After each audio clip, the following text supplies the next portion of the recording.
Welcome to Vayse, a podcast about weird stuff. I'm Peter C. Hine, and joining me as always is my old friend and co-host. He can often be found frolicking in circles of fungus within the verdant woodlands of Preston and will curse you if you dare to interrupt him.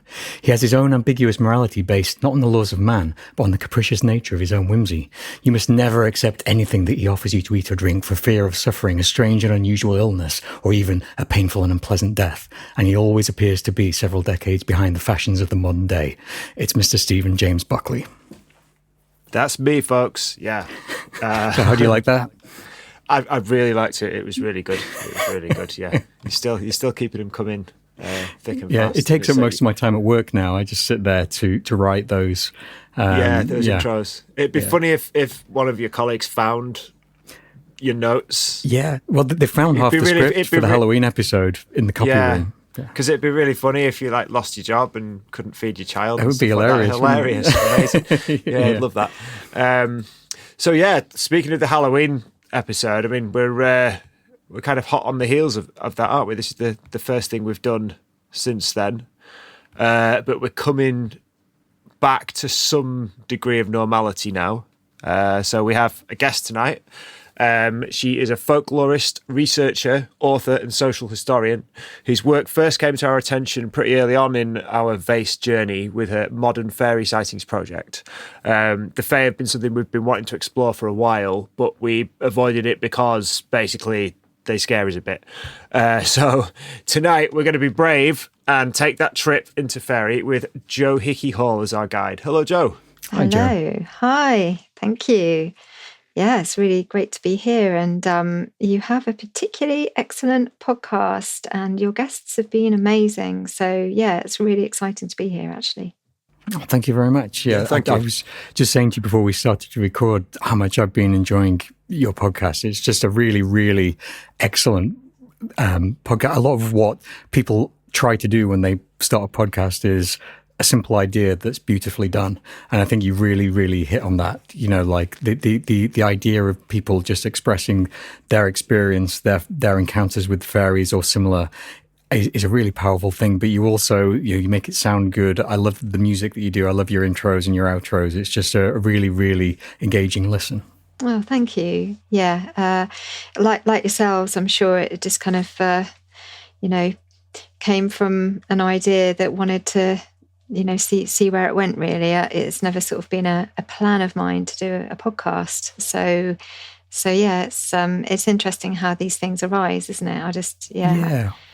Was yours a lockdown podcast? Did you start? It was. Yeah, it was. I was working at University of Bristol at the time, where I'd kind of been since I arrived in Bristol 10 years ago this year. And I was part of an anthropology team, and we all got sent to work at home. And I'd already been writing for Simon Young's Magical Folk. So I'd been kind of, I'd written the Devon chapter for that, and then I'd begun the Facebook group in about 2016, I think that was, or 2017 maybe. And the Facebook group had really grown. It was kind of around about 4,000 members at the time. And in actual fact, I closed it after that because it was just getting quite big. And I always had in mind that it would kind of be the safe space for people to share their fairy encounters, strange or extraordinary encounters. So that had kind of, capped off then around 4,000, and in lockdown I was just sort of taking care of myself by meditating out in the garden every day, and I did this Deepak Chopra however many days it was meditation thing that everyone was doing, and a couple of girlfriends had sent it to me and said, this is a really good idea, I'm finding it's helpful.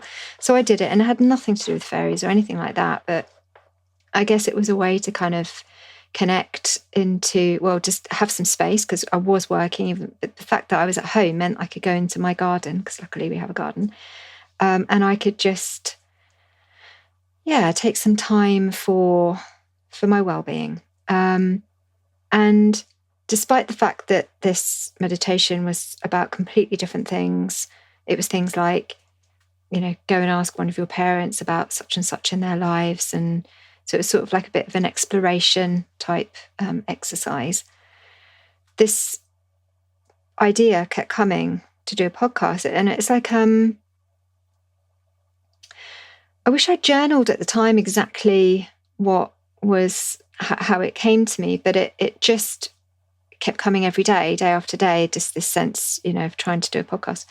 So in the end, I thought, well, okay, I'll give this a go, because the idea doesn't seem to be going anywhere. I didn't think it was my idea. This is the weird thing. It was like, this is not my idea. So where is this coming from? But yeah, then the thing is with these things that, and you'll know this yourself, if you start to go down a pathway, if you're just kind of getting like closed doors, it just doesn't go anywhere, does it? But you find sometimes you start to go down a pathway that you feel you're being led towards or, pointed towards. And then it's like one door opens after another.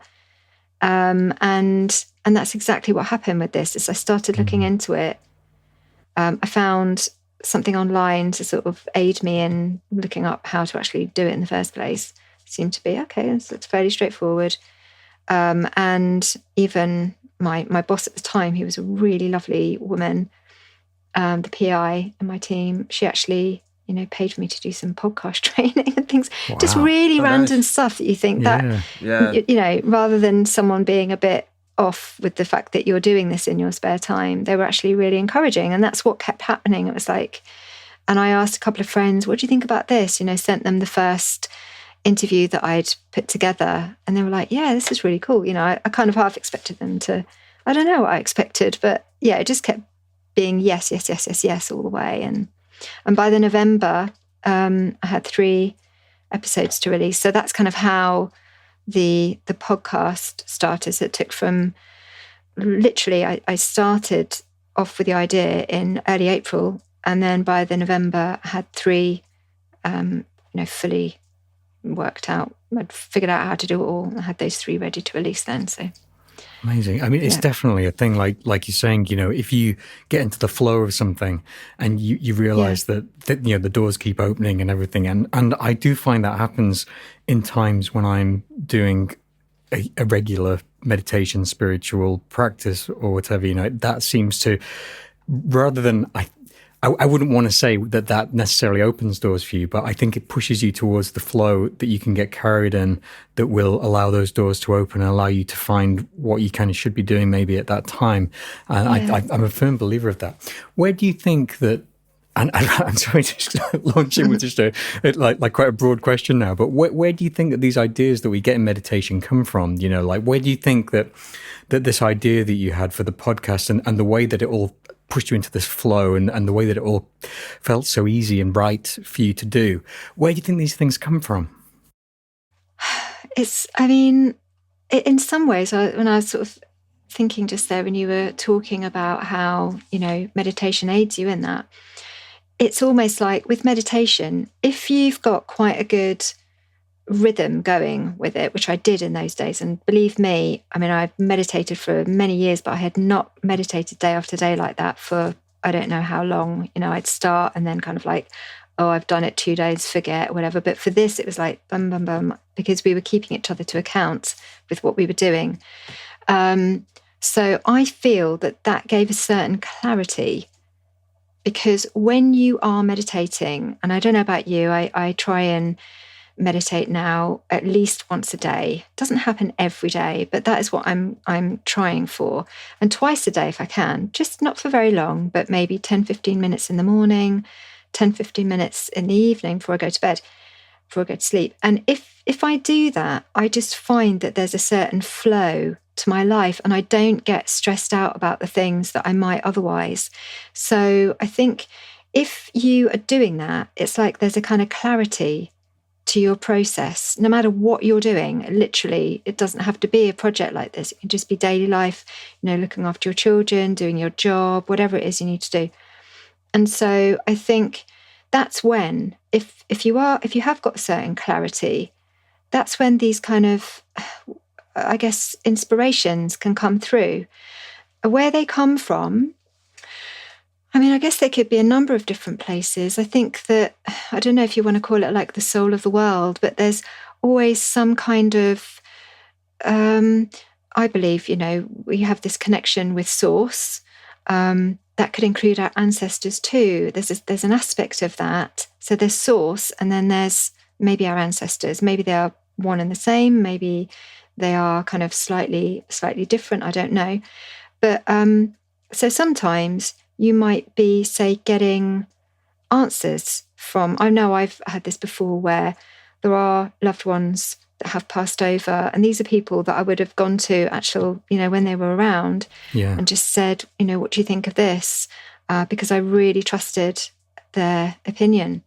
And I still do that now that they're passed. Like, I've got quite a number of people that I contact like that. So sometimes I feel like it's coming from one of them, but it kind of, there's a recognizable quality actually in that. And I usually know if it is from them, then I know who it is as well, because they've still got that kind of sense of character in the way that the message comes through. But usually if it's something like this was taking place in our garden. One thing that's interesting to think about is that every day when I was going out there, I don't know if you remember, but it was really great weather. It was so amazing. sunny, wasn't it? It was, like having summer in spring. Yeah, from like March until July, I think it wasn't like a horrible day. Yeah, it was such a gift, wasn't it? And so when I was out there in the sun, I was sort of sitting just under, we've got an apple tree, and it's a grafted apple tree. Now, I didn't know until fairly recently, maybe a year and a half ago or something like that grafted apple trees are particularly magical. Okay. It wasn't us that grafted the tree. It was there when we moved here. So I reckon it's probably about maybe 30 years old or something like that. So that's where I was sitting. And I felt like, that was my connection with the garden too. And around that time, because the weather was so good, and my husband was furloughed and I was working from home, which is brilliant because we had a young child at the time too. So it was, getting to spend time as a family. We actually started to rework the garden. We were, planting, and it had been completely overgrown when we moved in. So there was this sort of connection there with the garden, and then this kind of clarity of being, I suppose, and then these very clear instructions coming in. So I like to think that maybe it was coming from, whether you could say it's external to me and coming from the, my relationship with the world and with tapping into the collective consciousness maybe, or whether it was that I was able to tap deep within myself. And maybe those two are the same thing too, so it's like, do you go, very deep within to access the all? So I don't know exactly where it came from, but it was very clear.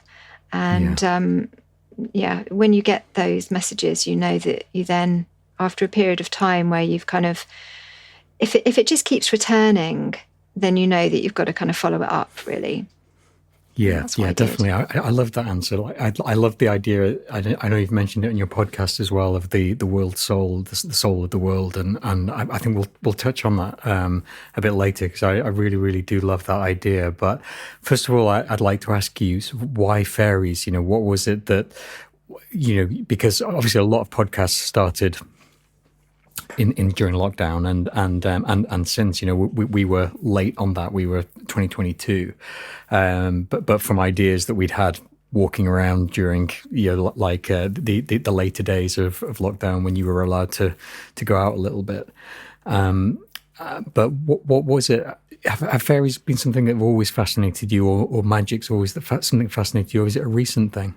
I haven't always been fascinated with fairies, interestingly. I've always been interested in kind of otherworld, I suppose, and that the world is not the way that we are told it is. I think from a really, really early age, that has been, my experience of the world, is that it doesn't seem to, that there is more that we're not told about, not taught about. And when we try and describe that to some people, it's not received very well.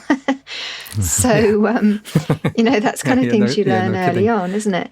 But I mean, my first kind of introduction to fairies was through my dad, who is Irish. He's no longer with us. Okay. He's from Cork. So he died just as we came to Bristol. So it's 10 years ago now. So he's from Cork, and a very rural part of, it was all rural then, because it was the mid-1930s when he was born. So he would tell me these fairy stories every night, and he was a really great storyteller. And he just loved telling the stories. Still never actually found out exactly where he got this, where he got these stories from, because anyway, I'm still kind of on the trail of that with some of my oldest cousins, because all my aunties and uncles have died now. So he would tell me these stories about this child. It was basically about, I might be that child, or he might have been that child, or that they're playing at dusk or whatever or they're playing out with their friends or siblings or whatever, and they have a hoop and a stick, because he used to tell me that that's what they played with, the hoop and stick in the lanes in the street. And at some point the child would realise they'd lost their siblings or friends or whatever, and they'd found themselves on their own, and it was getting dark, and they had happened upon a fairy fort, and even though they were told, beware the fairy fort and beware the fairies, and they kind of had gone in and they'd seen a fairy ring on the ground, or a patch of grass that was darker than the rest in some way, and then they would go and sit in that fairy ring, and they would go off on some kind of adventure. So it was quite spooky, really cool stories, and that was great. And he was brilliant at that.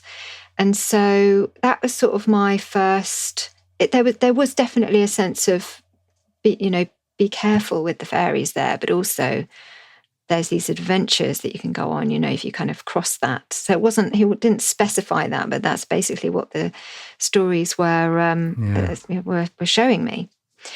And he was Roman. His family were Roman Catholic. They were all Roman Catholic. So I went to a convent school, not a boarding school or anything, but a primary convent, and then also a secondary convent later on, a different one. And I didn't have fairy experiences or anything like that, but I did always feel a sense of connection with nature, and often felt, quite different.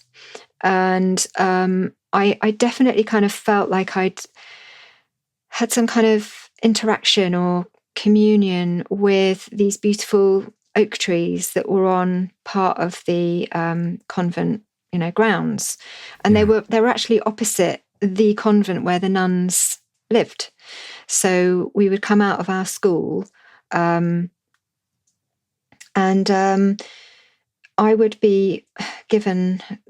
So we used to do a spelling test every Friday afternoon, basically, and I would often win it, and the prize for that, this was just in our class, the prize for that was to take the tea towels, go around the school, collect all the dirty tea towels, and then walk them over to the convent, where you'd get a couple of sweets in return, which was such a bonus, because it was a bit of a boring lesson then on that Friday afternoon, so I could get out of the class, walk over, and get some sweets to boot. But what I really loved, as well as being with these huge oak trees opposite the convent, when I used to knock on the door and the door would open, this, what looked like to me, this, really beautiful nun, sort of kind nun, would open the door, and she would greet me and kind of, hand over these sweets. And behind her on the parquet flooring were, it was a fairly modern building actually, and they used to have this stained glass at the side on the right-hand side, and the light would shine through onto the parquet flooring, and it just looked, there was something divine about that whole interaction, this walking there, this, seeing my friends, the trees, and then her kind of greeting me. And so I think at that point, I decided I want to be a nun, or, it was either a nun or a newsreader when I was a young child. So the kind of the fairy thing itself didn't sort of carry on in my life as anything like a sort of, I want to dress as fairies or anything like that. We had lots of fancy dress, and I never ever chose to be a fairy. But this connection with the divine and the recognition of it was very early for me. In our school, in that same school, we used to have these class masses where, so you'd have like a big school mass, and they'd have, those were always interesting too, with all the, the bells and smells, or smells and bells. Yeah. And they had, when they set one up in the classroom, they would set up the teacher's desk to be the altar. So everything had to be moved. We'd change the class around. Suddenly, this teacher's desk would be covered in sort of crisp linen and all the implements and what have you. And then, the priest, you'd see him at first. He'd pop his head around the door, and then he'd go off somewhere and put on his, is it the cassock? Yeah. And then come back with these beautiful, jewel-coloured parts coming down over the cassock. And so this kind of, again, this sense with the divine, for me, it was really powerful. And I felt it. So in that way, I also felt connected to the divine. But the fairy connection really only returned much later in life, when I think it was when I had I saw a small green man when I was with my husband, and that was 2007. And so throughout that time, I'd definitely been, dabbling and been into things from really early on, like crystals and dream journaling in my teens, and sort of, experiencing that, heart connection through that, I think was quite sort of formative, to be honest with you, sort of 1990, 1991. And then, going on through later years, sort of getting into meditation and things like that in about 96, and doing Reiki and things like that. So I was always interested in these sorts of understanding the world in a different way, because the mundane world to me just didn't actually seem like the real world, to be honest with you. It felt I'd already experienced more, and I knew there was more. And so I was really keen to explore that. But when I was learning about things like past life regression, seeing auras, all of that sort of thing, and about in the late 90s, the woman that was teaching us that, she would come over to Jersey, and she just casually in the break at one point talked about having seen fairies, and I that to me was just, no, that's not true. Why are you saying that? How could that? That's just nonsense. What? Why? It really rattled me. I didn't get it.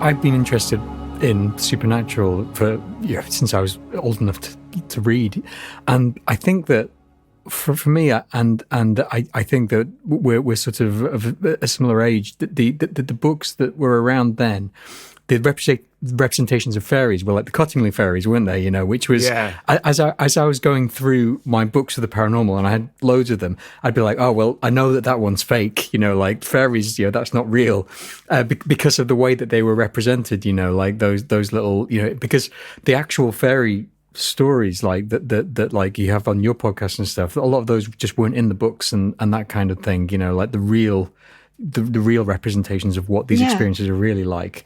And so it was one thing that, like, all through, you know, when I believed in ghosts and I believed in werewolves and I believed in anything, but I didn't believe in fairies. No. And that's really changed for me recently. Yeah, I think some of it is the Disney sort of Tinkerbell thing as well, isn't it? Sort of probably more than a lot of supernatural beings, fairies have been kind of sanitized into this sort of, you know, pretty little thing with wings that sort of flies around and does magical, lovely things. And it's like, whereas when you think about, say, like ghosts or werewolves or vampires, they're usually sort of fairly grim. And, you know, there's usually sort of a fairly, but with fairies, they kind of, I say they, Walt Disney, made them sort of into something that was sort of safe and friendly and maybe a bit mischievous and tricky, but not anything like the degree of. I'm not going to say they're necessarily always sinister, but there's a complexity there to them, which is definitely not represented.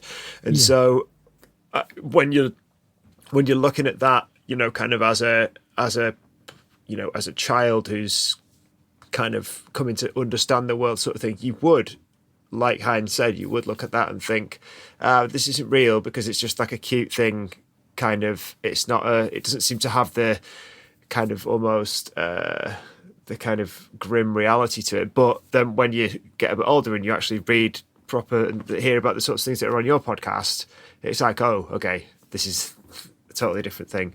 Was that sort of Tinkerbell thing the sort of thing you had in mind when that lady who taught you the auras and things told you that she'd had this experience? To be honest, I can remember exactly what I thought when she described that, and it was the flower fairies. My mum had flower fairies, but she had a few of them, and they were sitting on the telephone table. So I used to flick through those, and I used to love looking at those, and they had you know, beautiful little poems in them. So I used to have a go at making my own poems up for the fairies and things like that, you know, for to go with the pictures. So when this woman said that she had seen fairies, and I think she said she saw them dancing in the garden, because that's the image that I've got in my head, and the image I've got in my head were flower fairies. But of course, you know, and as I said, I just had complete, you know, the boggle threshold was making itself very present there. It just went up and just no, you know. But when I then saw the small green being who didn't look anything like that, and really, you know, I've come to learn that it is the beings like that people tend to see. It isn't any kind of that's not to say that people don't see winged fairies, diminutive fairies, but that is much more rare. In fact, they are usually these small kind of humanoid beings, or they appear in different ways. They look in all sorts of different you know, ways that they appear, but very, very rarely with the wings. You know, the kind of Disneyfication of fairies, you know, that really comes from the Victorian storybooks too, doesn't it? Where, you know, fairies were, you know, treacherous and you know, they were seductresses. And that sort of talks about really their moral, you know, their kind of hang-ups at the time, I should say, about women in a lot of cases. Right. But also then that, you know, they were, in order for them to be acceptable, they had to be, you know, beautiful and small and, you know, just fluttering around and sort of granting wishes or whatever. And, you know, and I guess, you know, the thing is, there is some kind of aspect to that too, in that they can appear very beautiful and but what happened with the Victorian storybooks and in the kind of popular culture, because they were hugely popular, is that these are the stories that people wanted to hear, and it does tell you more about the kind of society than it does fairies, which is fine, because fairies can, it's kind of a reflection, isn't it? It's reflecting the society. But I think also that they didn't want to sort of look at the raw side of fairies, but people were still having these interactions with otherworldly beings, or throughout that time. And it is a really interesting thing to hear people's stories, for sure. Do you think that the sort of how the fairy phenomenon is, and people's what people see and how these things behave, do you think that is in any way sort of reflected and kind of fed back into from culture? So sort of, does it, because I know we've talked about this in similar ways with other sort of strange phenomenon, the way it gets sort of almost like a feedback loop with popular culture and things like that. So, people will start to see little winged cute creatures because they are on the film. And that's not to say that they're making it up or that they're imagining it, but it does somehow reflect culture somehow. Do you think that's a thing? It's sort of added to their sort of like visual, mental, imaginative vocabulary that those images and pictures might be in there or something. Is that something you think happens with fairy lore? Or there's a theory that basically just that effectively that people see whatever it is that they're expecting to see. And so if they're really into a certain whether it's if you're talking about kind of UFO type and alien type stuff that they're into, that their experiences might be shaped by that, or if you're really into Brian Froud or Froud's drawings, that's what you're going to see. And if you're really into kind of winged Tinkerbell types, then that's what you're going to see. And so there is a school of thought that says that. I had my mind kind of changed about that. I mean, what I say right now, I may change my mind in future. So I always feel that things are always developing, and I'm learning all the time. But I did find that theory interesting. And it is quite a popular way to look at this. However, when I had moved to Bristol, a friend who I'd spoken to her about the being that I'd seen effectively, and I'd kind of confided in her at the time that I'd seen something in this place, that I'd seen it. And after I moved here, she contacted me to say that a friend of hers, somebody that I didn't know, had seen what sounded like the same being or a similar being in the same place I had. And I subsequently went over and met with this woman. And I asked her what it was. We actually went to the place where we had both seen this being, and we had a picnic with our kind of mutual friend. So you'd actually seen the same thing in the same place? Well, this is the thing. I didn't know that at the time, but I went because my friend had said, it sounds really similar to what you saw. So then I arranged last time I was because it was in Jersey. So that particular time when I was in Jersey, and this was about 4 years ago now. Is it 4 years? No, it couldn't have been. Maybe 3 years ago. I met with her, and I asked her to tell me what she saw, and what it looked like, where she saw it, and it just sounds like the same being, and it was within meters, like just a few meters of where I had seen him. And the way that she described him and how he made her feel was just really rang true with me too. So we feel that he was a genius loci. It was something to do with that place. Now, this place that we both saw him is very near a dolmen. So, a Neolithic chamber tomb, dolmen. And, so there's something very sacred about the landscape there anyway. when I went there, I certainly wasn't expecting to see anything, not in a million years. And when I did, and I was looking at him, it was a kind of, what am I seeing? What am I seeing? But I kind of also, at the same time, I knew very deep within what I was seeing. It was a really profound experience. And, I have to say also that this was a year after I had a very deeply transformational healing experience. So that was in May 2005. And then, so this was a little time later. It was sometime in the warmer months of 2007 that I saw this being. So I feel like maybe I was kind of open then, potentially in some way. But for her, she lives around that place. And so there's this woman that also saw him. And she enjoyed seeing him. And I don't think she's seen him since.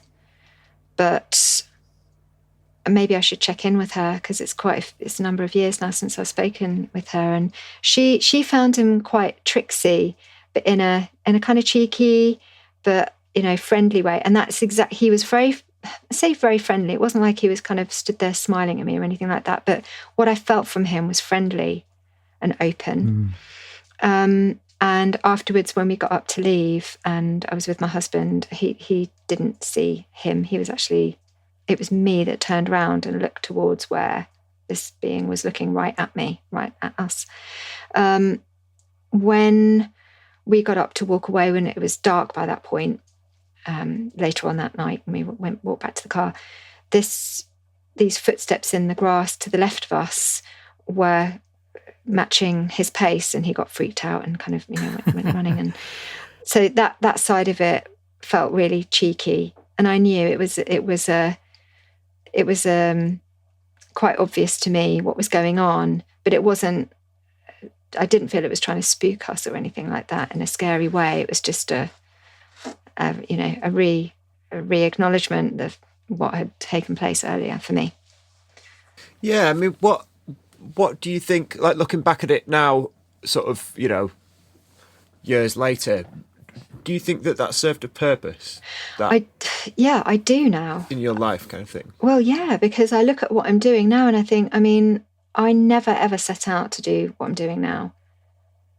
The reason I went to University of Bristol was because at the time I was working in a more kind of social research environment and kind of public engagement. And because I have these research skills, I then was kind of going out into the community and chatting with people, which I really loved, because it was just finding ways in which to sort of help groups of people be able to connect with each other, which is kind of what I'm doing now, actually, but with fairy research. Yeah.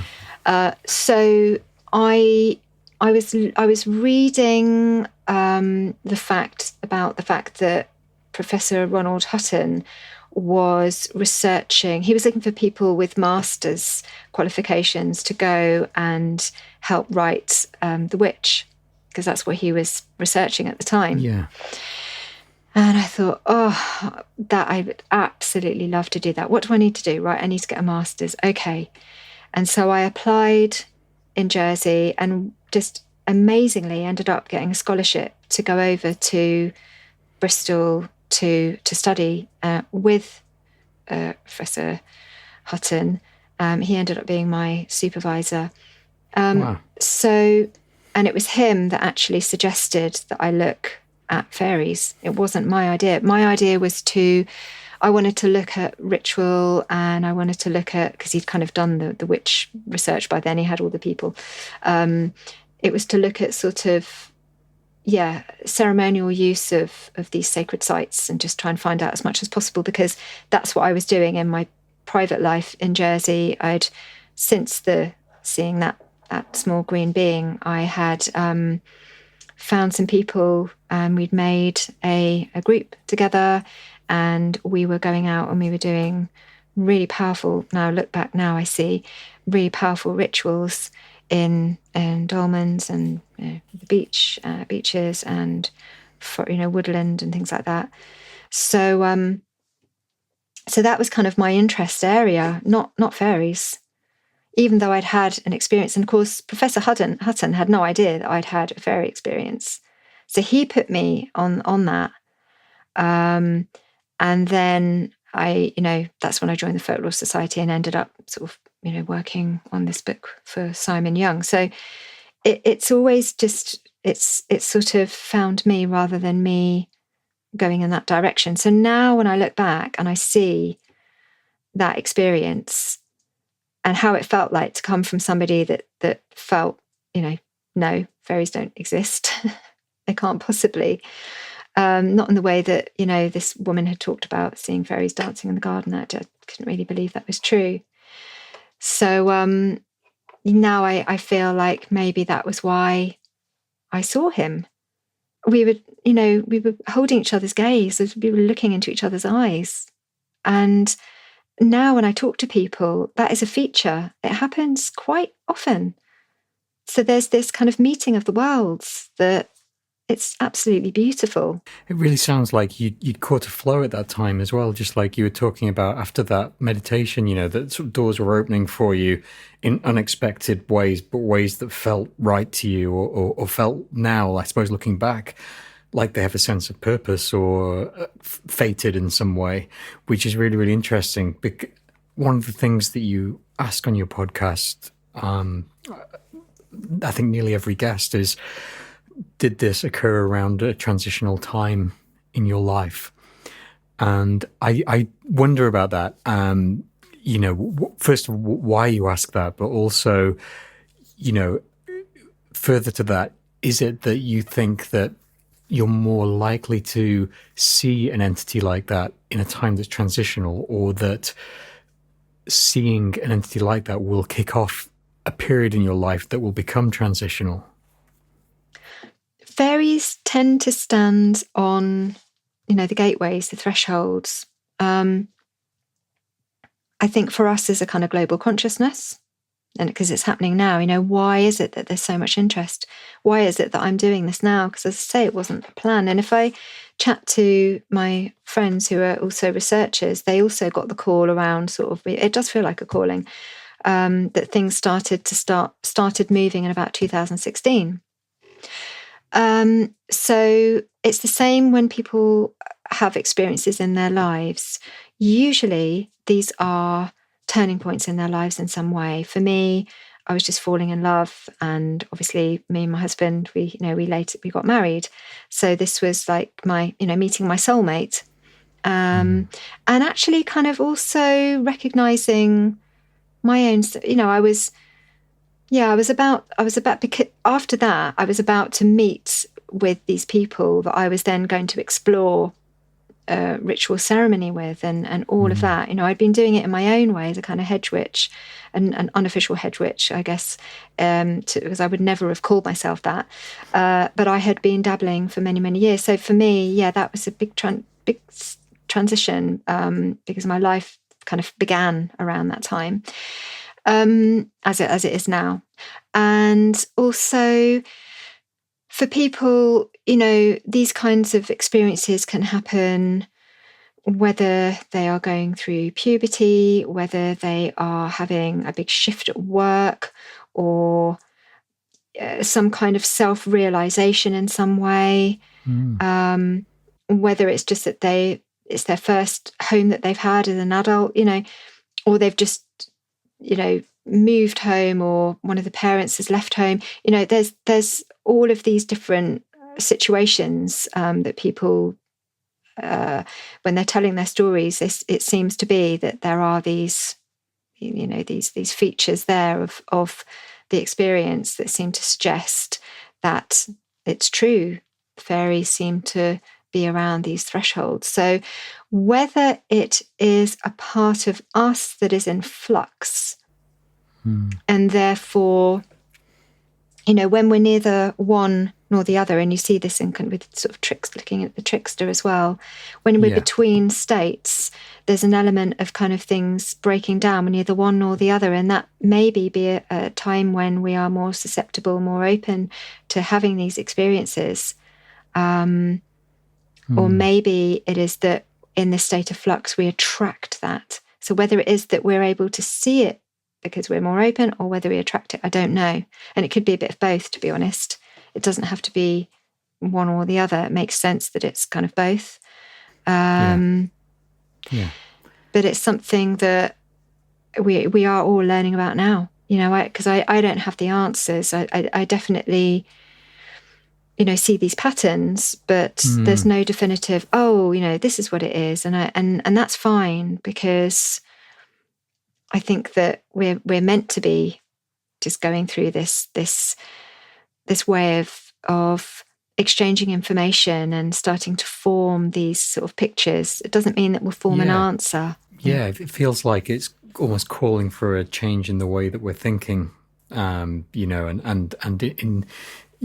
rather than just giving the answers straight out as you would with materialist science in some way, through your empirical research or whatever. It's more about feeling your way towards a different way of thinking or a different way of experiencing, and that's certainly something that I've experienced over the last couple of years since sort of beginning the sort of the changes that were brought about by starting our podcast.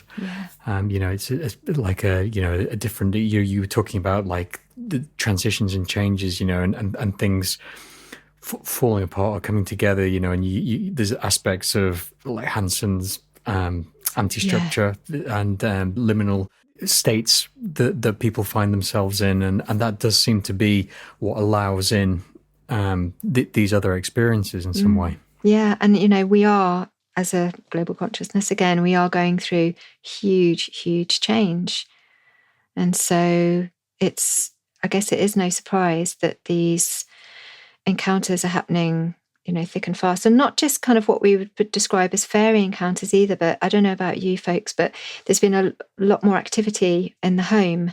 I've noticed that. And I can't say whether that is fairy or something else, but it's very noticeable. The last few years in particular, it was always there, but not as condensed in the uptick of activity as it is now.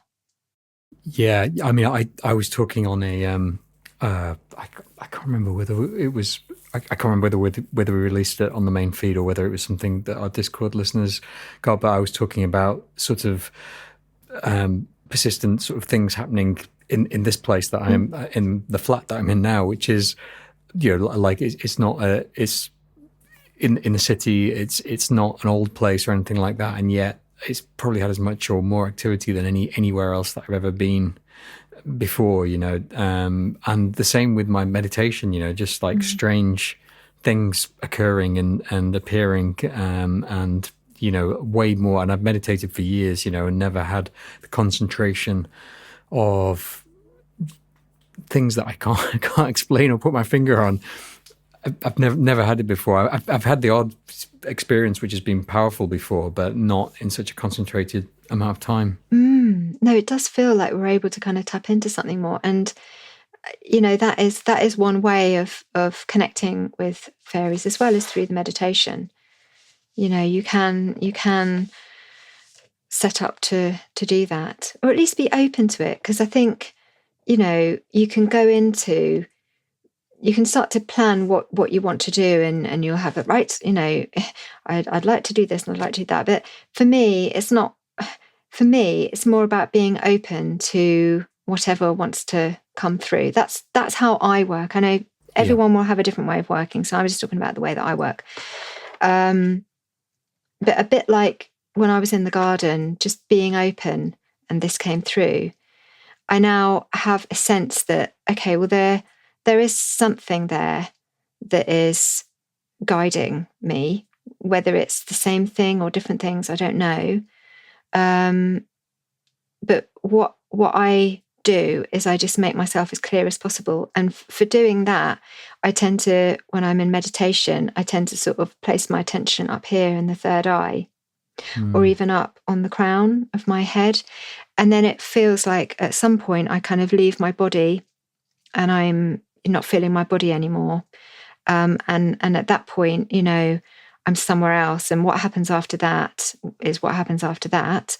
And then I try when I come back down again, I try and write down what it was, because if I don't get it straight away, it's like a dream, you know, when you wake up from a dream. Yeah. If I don't write it down straight away, I've lost it. Yeah. So, you know, there are some times where I can say, right, I really just want to tune in and get a yay or an A in terms of, is this okay what I'm doing? You know, because I do still want to be checking in, and I always have, to make sure that what I'm doing isn't overstepping the mark in some way, because I feel like this is something that I'm doing for, I'm not sure, but it feels like it's the right thing to be doing. But I feel like, as I say, it's some kind of calling, because I, you know, work very, very hard with this and I absolutely love it.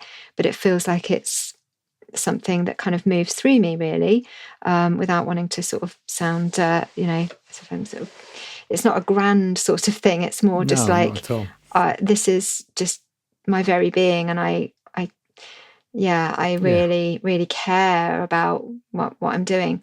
But I'm aware that I am working with, you know, energies, beings, call it what you will, that that it's actually something that it's a very sensitive area, I should say. It's a very sensitive area. And I have to make sure that it feels right to me to be continuing in that vein. And so, you know, I will go into meditation and just ask for a sense of, is this right? You know, and up to now, I've always had a sense of encouragement and knowingness that this is right. But if I had a sense that I was being, because I think, you know, there have been times in my life, having worked with places, locations where we've been doing rituals, and you get a sense of a no, you get like a pushback of some sort.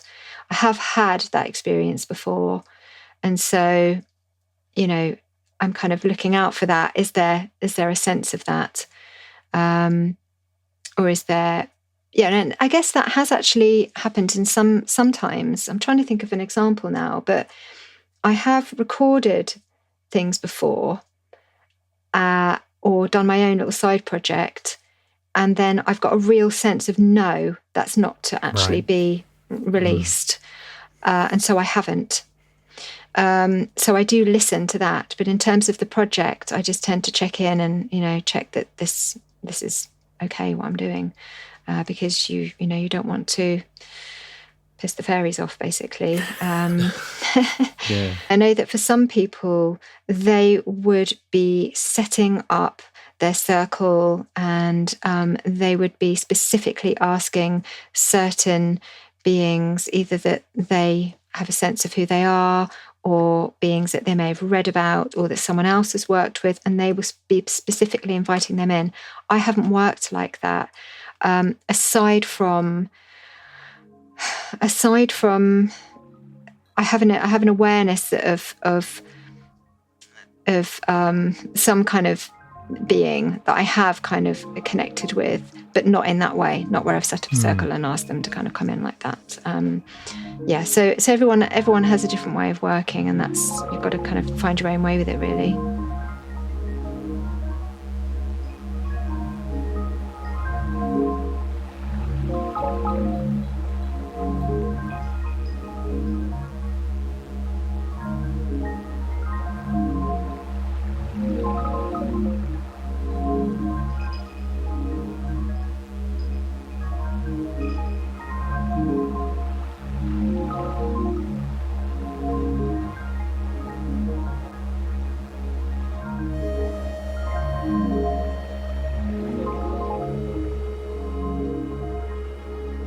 Said just before about you don't want to piss the fairies off. What are your thoughts on the sort of more sinister side of fairies, and the idea that they, you know, have as Hine said when he was describing me earlier, which is actually quite inaccurate, have like no sense of morals and no very different sense of morals to us, and like there's obviously kind of a whole side of fairy lore, as I understand it, that is actually quite frightening, and your experiences seem quite different to that. They seem like they've been positive and they've been sort of kind of almost quite enriching in terms of like spiritually and stuff. And it, like, what are your thoughts on the darker side of it? Do you think it can happen, or? Yeah, there are dark sides for sure, and it can terrify people. Yeah, it can really, really scare people, whether they are adults or children. And so, it's kind of, sometimes people are so frightened that they just would never ever want to talk about it again. And the thing is that the people that are talking to me, even if they have had frightening experiences, they're usually far enough away for them to feel that they at least want to talk about it and they're ready to talk about it. But maybe we're not hearing from those that have had. I tell you what, I do remember one guy who was being terrorized. In fact, I've spoken to quite a number of people now who were being terrorized by, fairy beings shaking their beds throughout the night, terrifying the hell out of them. And one guy I spoke to in America, I can't remember exactly where it was now, but he was sharing a house with a couple of other guys, or at least one other guy. And so they all kind of had, separate bedrooms, and they shared the house. And he was seeing this being in his room at night that was a hairy little, it looked like a Pukwudgie. If you look up, the Pukwudgies, when later on when I was doing, because this was right at the beginning when I was talking to this guy, right at the beginning of my research, but later on when I looked up, I could see that the Pukwudgies sounded very much like what he had seen. So it was like maybe a foot or a foot and a half tall, maybe a foot tall. And so it was covered in hair, and it would come out from under his bed at night and terrify him. And it would disappear. It would run back under the bed and disappear, right? And it scared him. And I can't actually remember what he did about it now, but why he was contacting me was that he had managed to dispel that for him somehow.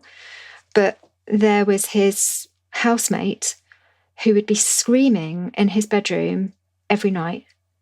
And he would be banging on the door saying, look, can I help you? And this guy would not talk about it. He would never talk about it, okay?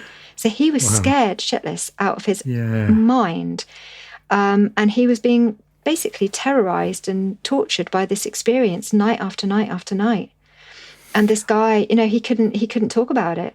So, it can be very scary for people. Now, I've never had an experience like that. I have had experiences where it has, frightened me, but I've never been terrified. But even the ones that were spooky, even for me, when I've thought about them afterwards, I've realised that there's been some kind of meaning to them. And the people that come on, that I talk to on the podcast, have had, it's funny because they've had an array of experiences, and they want to tell me about the good one. They want to tell me about the one that was pleasurable. But often then, either when we've finished recording or it's, some other point, they tell me about the other one that they didn't feel so comfortable talking about. All right. And so that's happened quite a number of times now. And so one of them, the woman actually did talk about both encounters. So in the really horrible encounter, she was in bed, and it was her first flat as an adult. She was living with her twin sister. They were about 21, I think. And they were, I think it was down in Southampton or somewhere. And she had this sense that she was being watched while she was in bed. And so she looked up and saw this really horrible, goblin-looking type creature on the curtain rail of this high-ceilinged apartment they were in the bedroom. And it was very sharp-toothed and had a nasty face. She said it was wearing a black pork pie hat.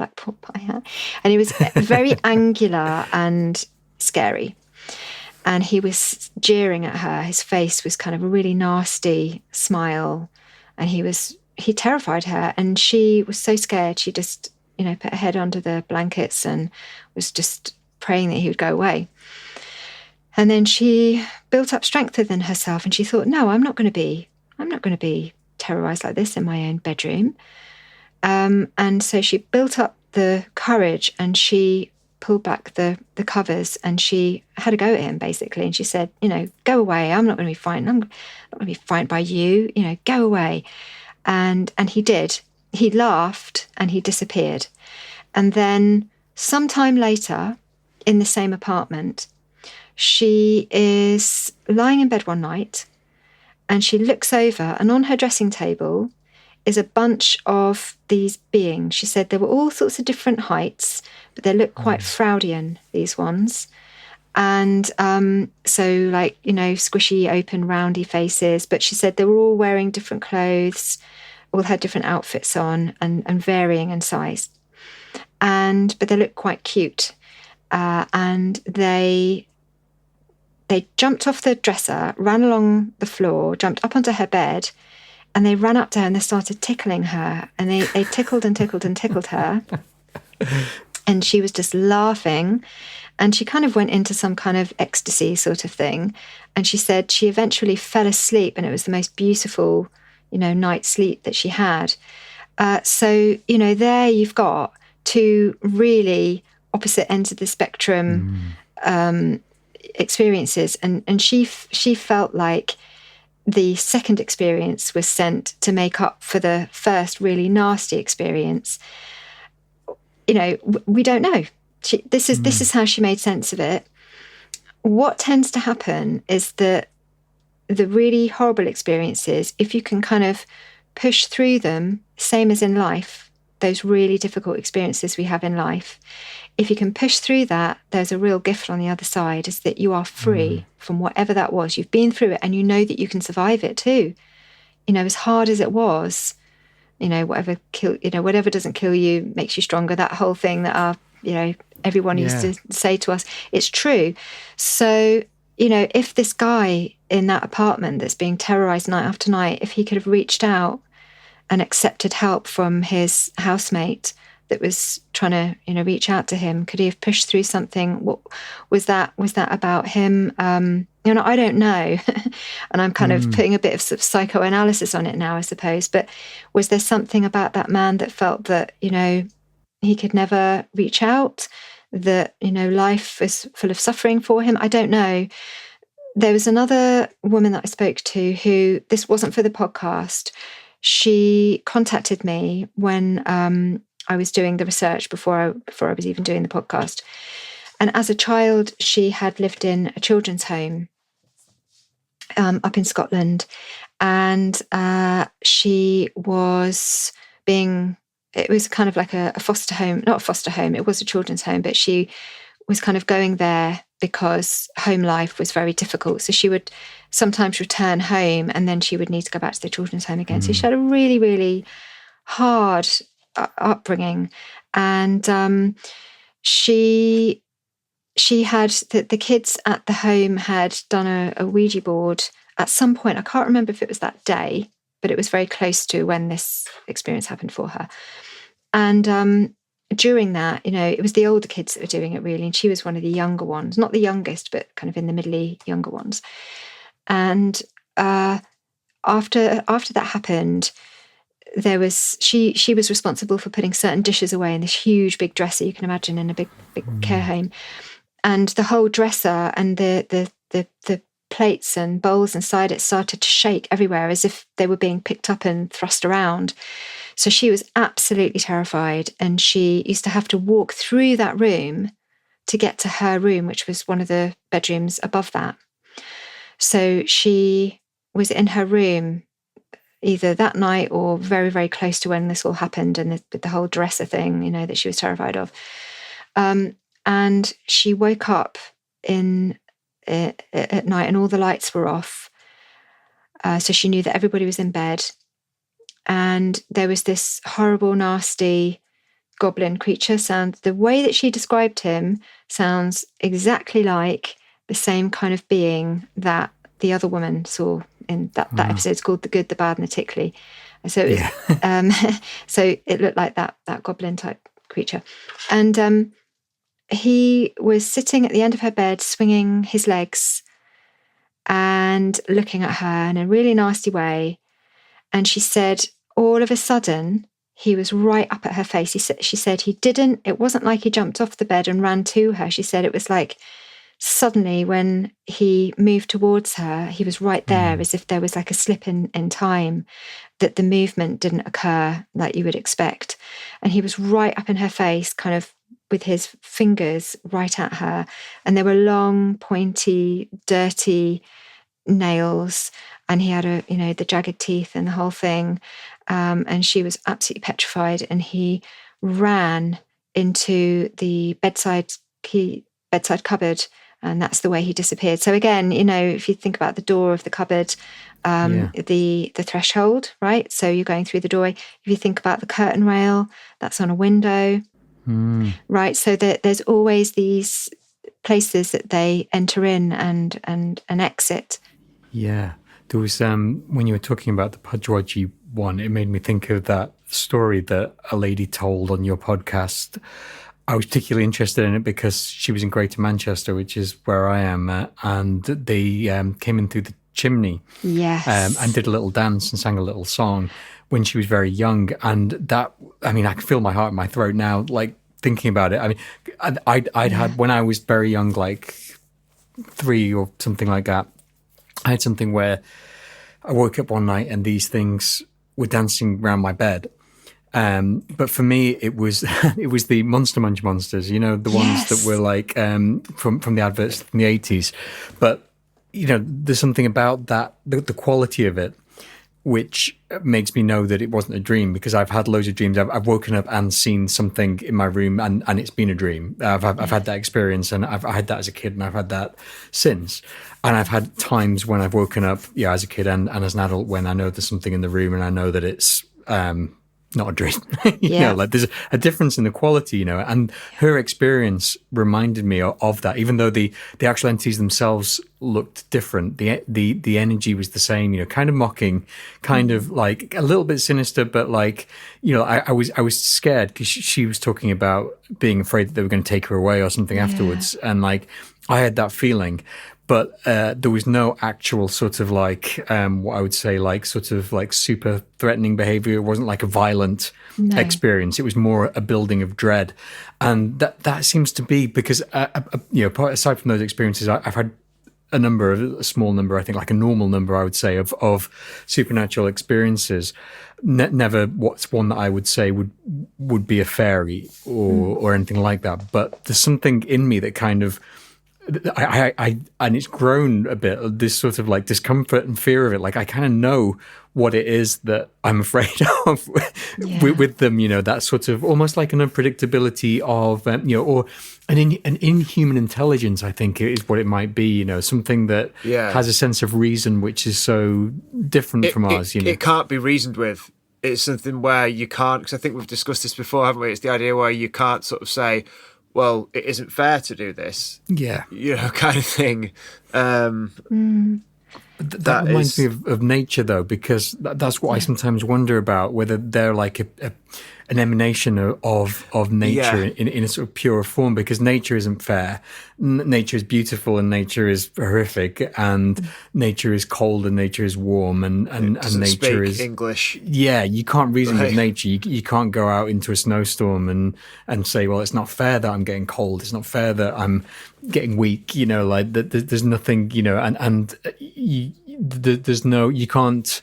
We can almost have no effect on it. It does what it wants to do, regardless of what we do, and that is something that comes through in some of these encounters, and it always does make me think of the way that nature is red in tooth and claw.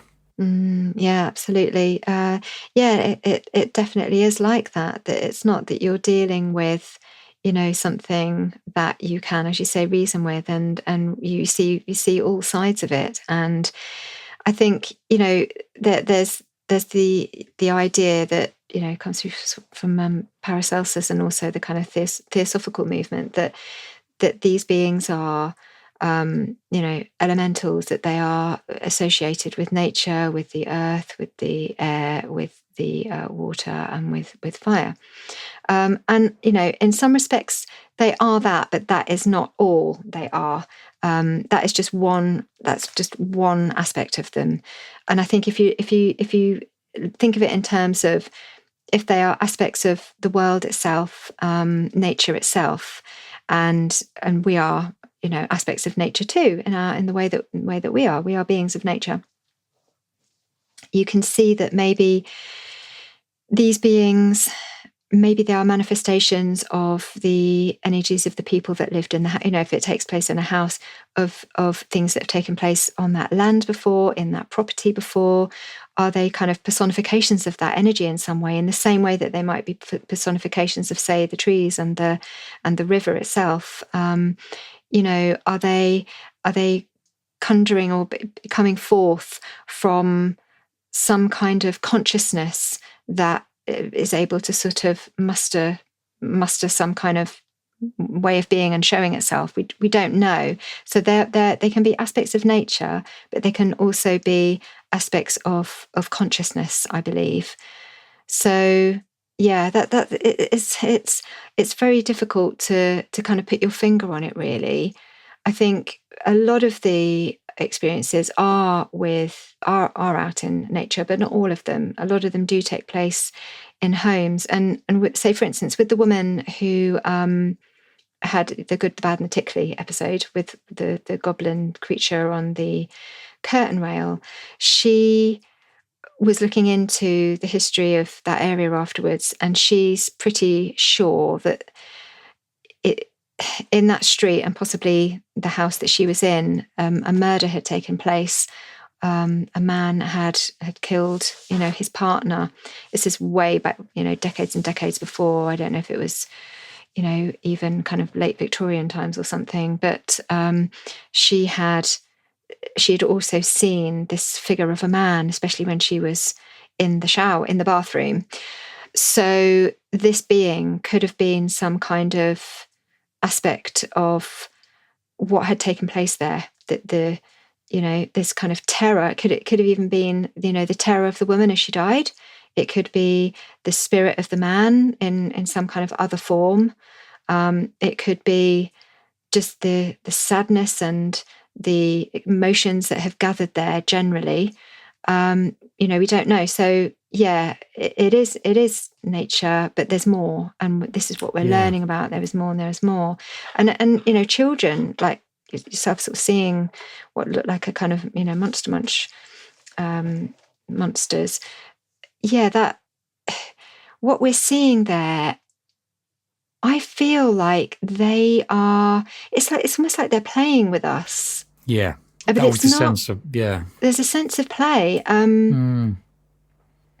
And they do scare us. I'm not sure if they mean to scare us. I mean, in that episode, which was "The Puppets Are Coming for Me." Yeah, because that's terrifying phrase as well. Yeah, because that's what she tells her parents. That, oh no, the puppets are coming for me, and she, that's how she understands them, because she's trying to make sense of it, and she's never seen anything like that in kind of real life, in inverted commas. So then it's, well, what are they? Well, they must be puppets. Puppet shows when you're a kid, they are really scary anyway, aren't they? Punch and Judy and all that sort of thing. Yeah, I remember being taken to see one when I was about 6, and it's always stayed with me. It's really spooky. So yeah, she had then seen this dark figure of a man walk in, hadn't she? So there are these archetypes that are also often involved in, lumped in with the fairy beings. And again, the woman in the apartment, she sees a dark figure of a man. Is it the man that's to do with the murder, or is it some kind of dark man? What relationship does the dark man then have to these beings? So there's just so much that that we can look at. I mean, I saw The Dark Man as well. Like not. It was a few years later. It wasn't at the same time as the Monster Munch monsters, but yeah, I had a few encounters. Actually, at a different house as well. But I was really interested. I really liked the way that you described it. Like whether there's something that emanates from nature or whether it's something that emanates from our consciousness. Yeah. Because it's something that me and Buckley sort of like toyed around with a little bit is the idea of like the interaction between us as part of nature, but as having consciousness. Yeah, like it doesn't have to be one or the other. There could actually be a place in between that we, as humans, haven't quite worked out yet because like we're trying to think about it. Yeah, and we're trying to think about it as, is it this or is it this? But actually, there could be something that we don't quite understand where it happens in between, and that's where these kinds of things live or dwell or exist, And that goes some way to not to explain, but to support the idea of this, the anti-structure and the liminality, because in being in these unusual places, something that will bring you out of the normal flow of consciousness, you're in a way opening yourself up to be receptive to something which may be being broadcast all the time. And that made me think of something else that I wanted to ask you, whether you think that some people can see these things and some people can't, or whether you think it could happen to anybody, or whether there's a predisposition towards it. Yeah, I think I agree that they are there all the time. There's no doubt in my mind now that they are there all the time. And my book talks about exactly what you've just kind of hit on there, and that there is something in between. I think that people see different aspects of it, and they might not always see it either. They might just feel it. So if, say, for instance, they are, let's say, for instance, they're walking out in nature or something like that. And, if one person might just have the sense that they're being watched, and it's a very real sense that they're being watched, and that it's something other than, human or wildlife. Another person might be that they, feel the wind on their face, and they have something shudders through them, and it feels like a recognition. There's a familiarity there. There's something, and that kind of goes in like that, like a felt sense. For other people, they might just see something out of the corner of their eye, and then they look again, and whatever it is now a log, or just a leaf flying, or whatever it is. And again, they have a feeling that they saw that was something else a moment ago, so they're getting like a glimmer.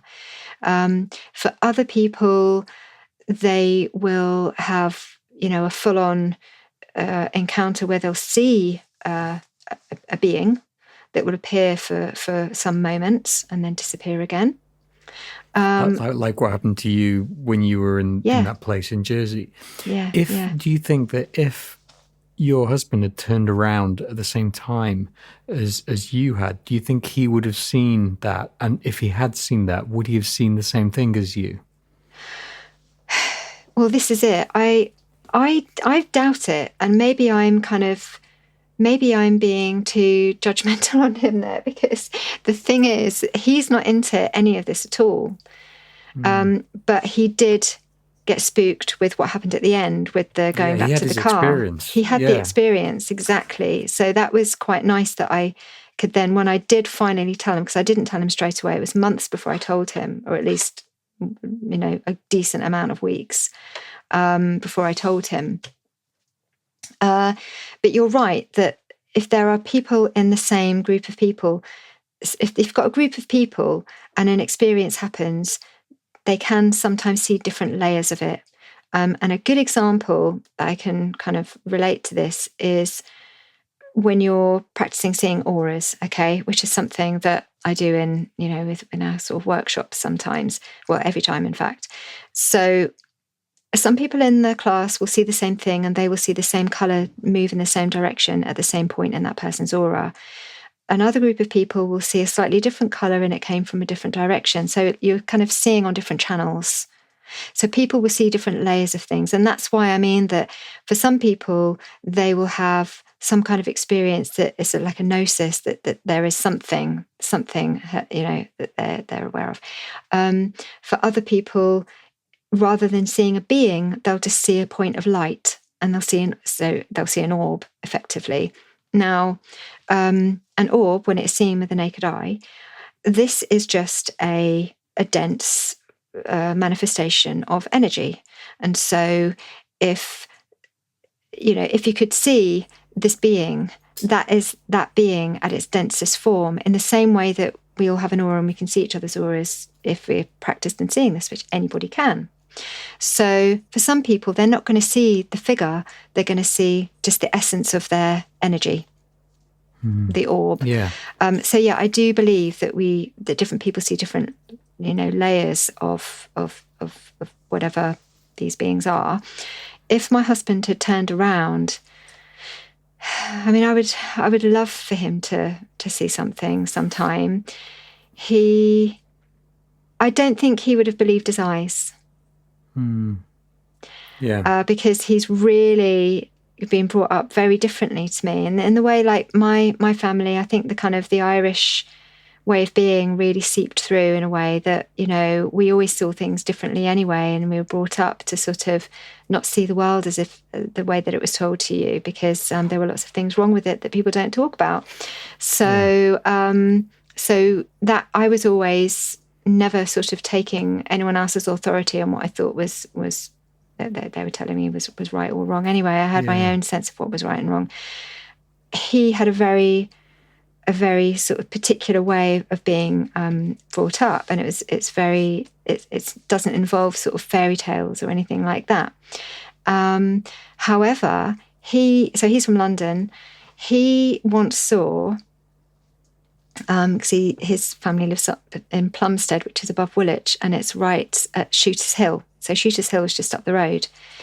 And one night when he was walking home, he saw this man he was dressed very strangely, as if he was in clothes kind of centuries old, quite ragged. And he had this dog on a kind of like some kind of, not a proper lead, but like a rope type thing. And he had a hat on, and he was a bit of a dodgy looking character. And he was walking down the road at Shooters Hill, and he saw this man, and he thought, that's weird. And that's kind of as far as he would take that. Yeah. And I find it fascinating that he saw that, because, and I was saying before we started recording that everyone's got, I feel like everyone's experienced something weird in their lives. So they'll go, what do you do? Doing a podcast about what? I don't really usually tell people what I do now. I just usually say, I research folklore, because I just, that most people, it's just going to end, it's going to be an awkward conversation. Yeah. So, so the thing is though, if you do start talking, say, party or whatever, and you're talking to somebody that you haven't met before, they'll go, yeah, no, I never really thought about that before. But if you say, have you ever had something weird happen? They go, no. And then they'll say, no, actually, do you know what? There was this one time when I was a kid, or I was walking home one night, or whatever, and they'll come out with a story that is very, very strange, and something they've never been able to figure out. So that's his story, and I do believe that we all catch a glimpse of something or other at some point. Definitely. People rationalize it, post-rationalize it, explain it away, and compartmentalize it, but my parents, who are very, very rational, materialist people, have experiences, but they say they're nothing, but they'll tell you about them. But they say, I don't believe in that sort of thing. Yeah. And it's really, really interesting, because, I do think that people are having these, I do think everyone experiences these things all the time. And when we started the podcast, I started making a list of things that I could remember.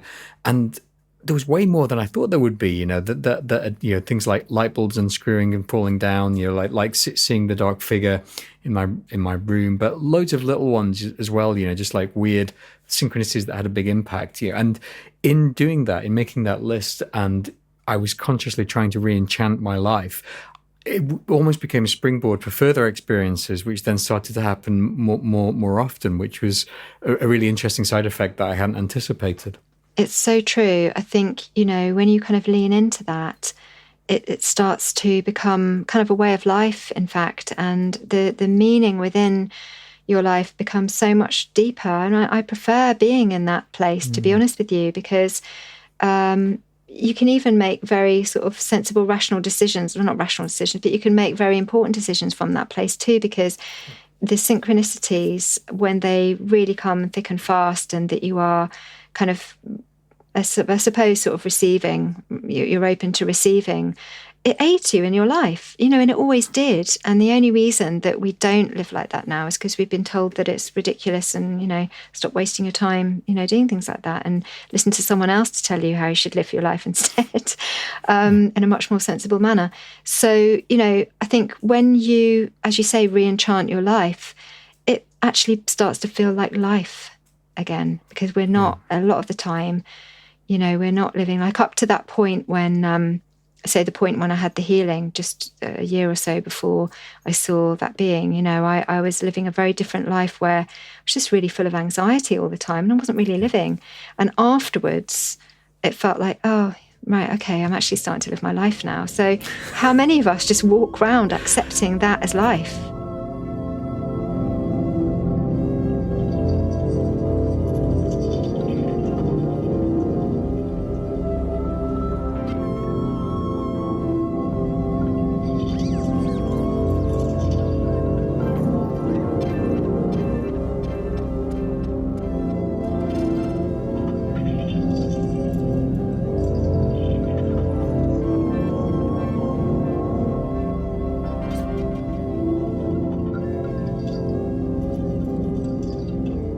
I listened to your podcast, and a recent episode you had Dora Mason on, and we talked about the Dark Man earlier, and that's something that I always brings him to mind. Obviously, his book is excellent, and that's out now, and everything you want to know about the Dark Man is in there. But something else that he's talked about before on his podcast that I wanted to ask you about was the idea of human and fairy hybrids.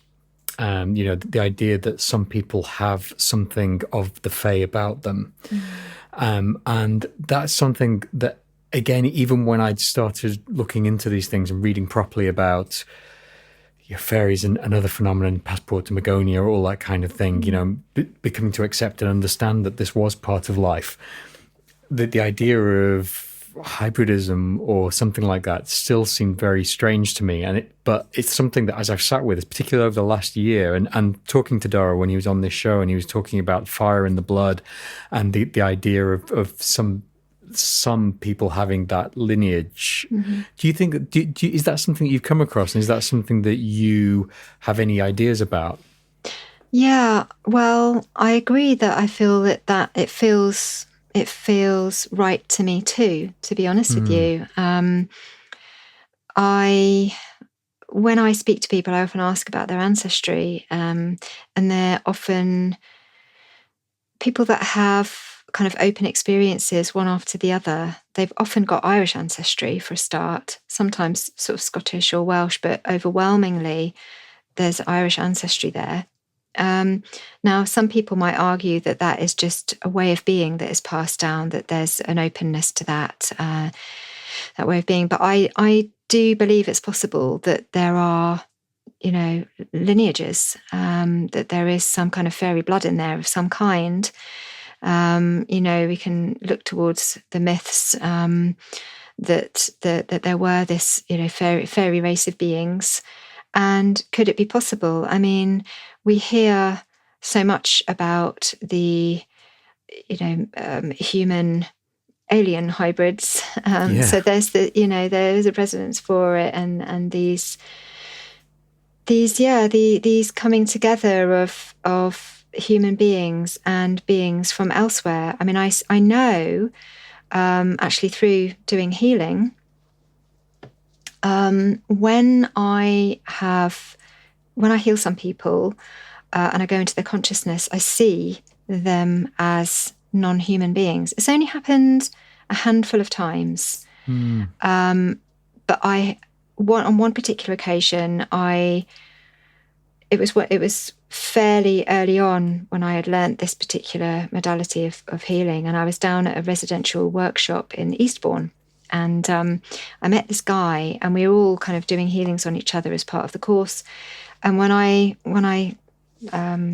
gave him a healing, I saw him as this kind of beast-looking creature. Wow. He was dark and hairy. And I can't remember too much more about him, but he was beautiful. I remember thinking, it's absolutely beautiful, but he was a non-human being. So this is while I'm kind of doing the healing, and I'm thinking, oh my God, we're supposed to feed back to the person. How am I going to say this to him? Because this is just weird, and, and it might shock him as well. And, but we're told that, you need to feed back to the person what you saw. So I said to him, afterwards, I don't know how to say this, but this is what I saw. And he just said, oh yeah, you're not the first person to tell me that. Wow. So other people had seen this being in him, like he was this being. Well, he had such an energy about him, this guy. He was really an amazing person. I didn't get to know him really well because we were only there for a few days. But I knew there was something about him. I just knew it. And then when I did this and I saw that, and then I'm feeding it back, and it's an amazing thing for me to know then that what I saw was right also. Yeah. So it was like, wow. But, we're not all from here, basically. This is what I feel, that we're not all from here. And I know that's been done to death in the kind of new age type sort of world, but I really do believe that, some people have come in here to aid, particularly at this time. That could be maybe something separate to the kind of the lineage that goes back, but I feel they're both helping. So there could be people here who, like this guy, had come in this lifetime to do whatever he's doing now. Maybe there's kind of like lineages that have always come in to help. So it could be like that. It could be that if there are otherworldly beings, they seem to have interest in what we're doing here. So are they coming in these lineages, or is it literally in the blood that there are hybrid, way back in our ancestral line somewhere, that there is, just even a resonance of it, just even an echo of that within us now, because some people seem to have experience after experience, and it's just a normal thing. That's just the way it is for them, and sometimes it can lay dormant and then get triggered, and then when it gets triggered, they have all these experiences.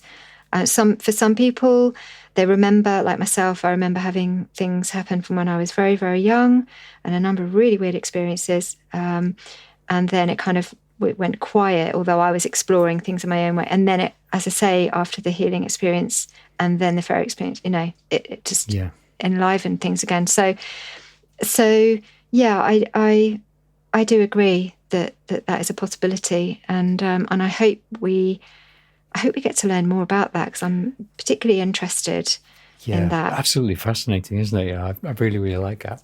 So, Jo, we usually ask our guests if they could recommend any books that they've read, or films, or documentaries, or TV series, or other podcasts, or anything like that would interest our listeners, or that would further what you've been talking about today. Yeah, well, I'm on the tip of my mind here. I'm thinking about George P. Hanson's, the Trickster book, because that's the Trickster in the Paranormal, isn't it? That's right. Yeah. It's a hefty tome. It is a hefty tome. It is, and it's really worth reading, even if you pick it up in sections. Yeah. And a lot of what we've talked about, I feel there are. There's lots of answers in there, I feel, or at least, pointers. So I would recommend that one. Which other ones? I mean, I always love the Dermot McManus, The Middle Kingdom. That is a really great book. If you're interested in kind of reading about people's experiences in Ireland, and this is in about the 50s when he collected those stories. Right. It's a fantastic book, and it is one of my favourites. I'll have to pick that one up. I've never heard of that one. Oh, it's really, really good. You'll love it. Paul Devereux, of course. Pick up some Paul Devereux. I mean, he's got Fairy Roads and Spirit Paths. That's a really good one. Yeah, he talked about the ley lines, didn't he? Because he wrote for 40 Times, I think, for a while, which is where I'd heard of him from. Right. Yeah. He's back in the day. He was one of the first people to start looking at, all of these. He kind of moved away from the ley lines, but looked more at kind of spirit roads, and then did a load of research and experiments in dolmens and sacred sites. He's really, really worth his literature is really worth checking out. And there was one. Oh, of course, Patrick Harper, Demonic Reality. Demonic if you Reality. haven't got that book, you got to get that book. That is you pivotal. did a really excellent interview with him on your podcast. I really enjoyed that one. Oh, thank you. Where he talked about that, because he's a very interesting guy as well. Very interesting in conversing. Yeah, I know. I really, really enjoyed that. Yeah, that was so. What's next moment. for you, Joe? What's coming up for you? I know that you mentioned that you've got a book. In the works. When will that be available, and what's it about? That is due to come out in October, I believe, with Watkins. And so that's something I've been working on for a while. Life is super, super busy because I do this all myself. I could actually do with some help, to be honest, because it's just, it's a lot to, to sort of manage all those deadlines, because I do want to get the episodes out. But carving out time for writing has proved really hard. So it's been done sort of bit by bit. But I hope to finish writing it at the end of February. So the next couple of months is sort of carrying on as usual. And then January and February I'm writing, and then it will be off to my editor. So that's happening. What else am I doing? Oh, I made a documentary film a couple of months back with. Oh, wow. Yeah, it was really great. It all happened very quickly. It was a team of filmmakers from America, from Vermont, and Denver. And so basically they came over. They were interested in speaking to people who were interested in the belief in fairies and the places that people have experiences and folklore and the whole thing, really. So they came and they did Ireland, England and Wales, and spoke to myself and a bunch of other researchers and academics and some people who'd experienced stuff too. And I joined them for 3 days in early October. So that's going to be, I believe they're going to sort of try and get that out fairly quickly. And that's called Fae Folk, A Search for Connection. And they are subjective movies. So wonderful group of people. They're a really, really nice bunch. So that's kind of, this is why I haven't been doing any writing, because I'm doing too much other stuff. And then, just really, continuing with the podcast. I have my lovely group of my community on Patreon, who are just an amazing bunch of people. So we're always doing something. We have a Zoom every month where either one of the community presents their speciality, something they want to share with the group, whether it's to do with ritual or, runes, or we just had one on cacao most recently, which was brilliant. I did a cacao ceremony last month. Oh, did you? Yeah. What was it like? It was good. Yeah, it was unusual. I don't think it was sort of a standard one. It was with a load of kirtan as well. So there was a lot of singing and music and meditation and breath work and that kind of thing. But it was, I really, really enjoyed it. Yeah, it was lovely. That's there's lots going on in London. There will be some here as well. I must check them out because I haven't gone to one properly yet, and I really want to. Although I bought some afterwards, got it in the cupboard. So yeah, we get together and do various things and quiet meditations and things like that, and then we have our Discord where we're sharing lots of information with each other, podcasts and books and films and just ideas. So there's always a lot going on. Next year, I think after I finish writing the book, I will see how things go. I would like to at some point be doing, sort of more presentations in the flesh. I've been doing that this year a bit again and last year too. So I'd like to sort of be getting out from the desk and going around and doing some more interviews, maybe in person. That might be nice. So yeah, just kind of seeing how things flow. And where can people find you? Where do you have a website for your podcast? And are you on any social media? I am mostly on Instagram, on Facebook too. So on Instagram, it's _remain_curious. And Facebook, there is the Modern Fairy Sightings Podcast. That's the Facebook group. People can contact me on my email. It's scarletofthefae@gmail.com. Yep. That's Scarlet with 2 T's and FAE.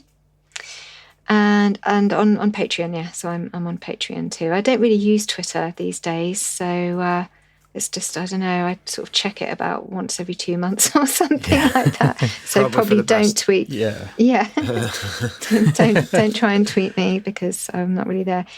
But yeah, I'm always up for people contacting. What I will say is that I'm so overwhelmed with just the podcast and family life that I'm a bit behind with responding to emails sometimes, but I will respond. And if somebody has contacted me and I haven't responded, please just give me a nudge, because sometimes I'll park things because I want to give it a proper reply and then all of a sudden it just gets lost.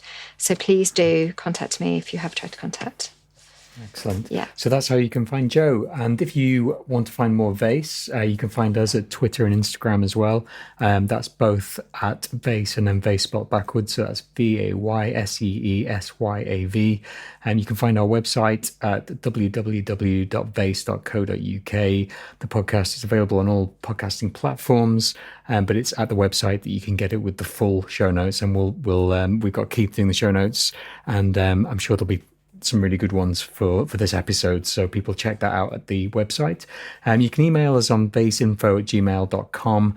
That's the place to email us. There's something up with the email connection on our website at the moment, so if you want to email us, get us on vayse@gmail.com.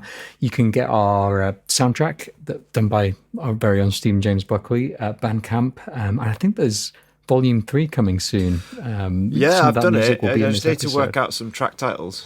I'm looking forward to that. I'll try and think of some track titles for you.